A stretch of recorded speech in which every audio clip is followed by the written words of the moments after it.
Hello everyone.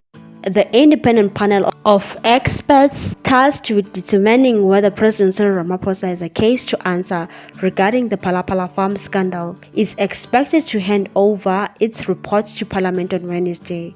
The panel was formed after the ATM submitted a motion of no confidence against Ramaphosa.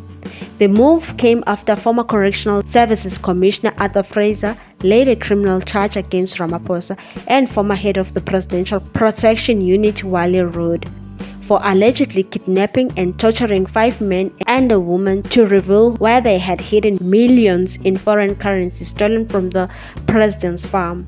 The country's main opposition will be among these, eagerly awaiting Ramaphosa's response on a number of issues raised before and after theft at the farm.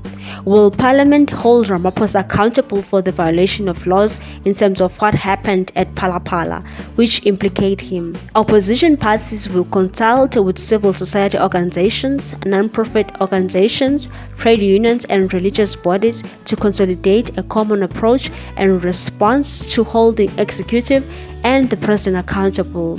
They want the acting public protector as a matter of agency and as required by law to release the report on the PhalaPhala investigations.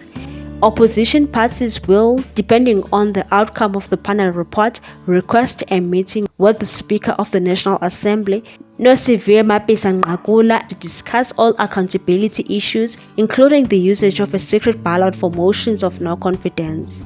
The opposition parties include the ATM, DA, EFF, IFP, NFP, UDM, and ACDP.